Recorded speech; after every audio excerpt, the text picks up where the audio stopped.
Okay, this is our sketch for today. It is kind of a stylized image of two flowers and a butterfly, very simple. A lot of directional pull in the composition, and it has this little area of interest where the butterfly is. Anytime you put something living into your painting, it really attracts attention. So that's what we're going to paint today, and in the process we're going to learn some special effects.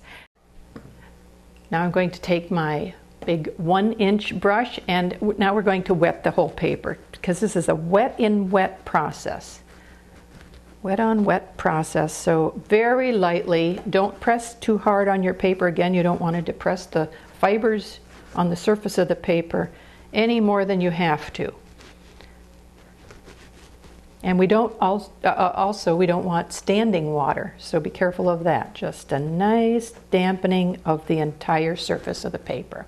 Okay, now right away we're going to go in to just the plain yellow, and we are just putting it in sections. You can see we're not actually painting anything, we're just putting in color. If I put yellow in one place, I want to put it in another place.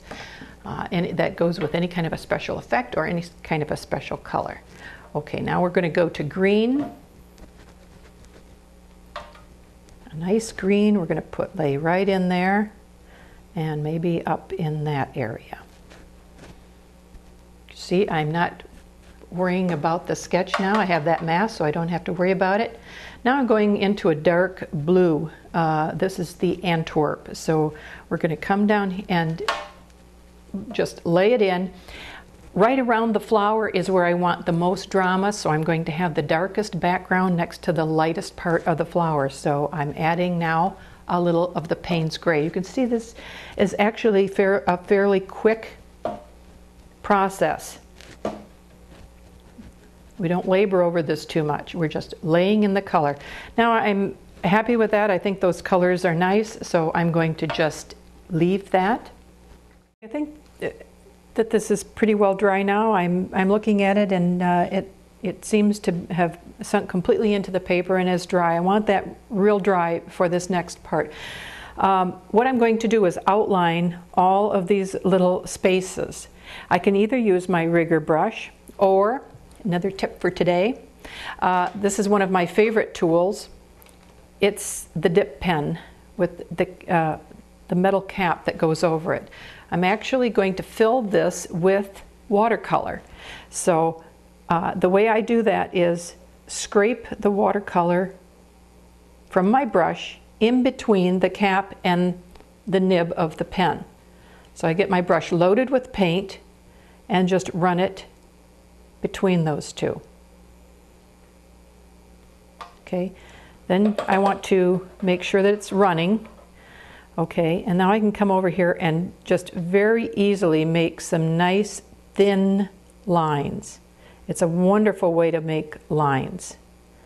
Can't do it with a brush as well. So we're going to come back in here and just mark around each of these little design elements.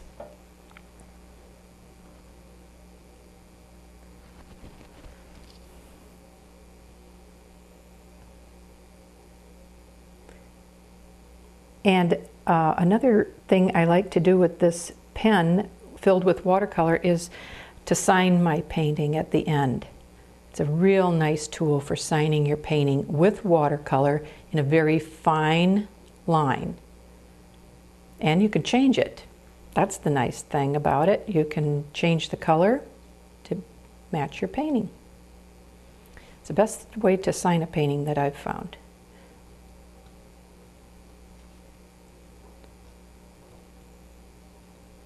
Okay.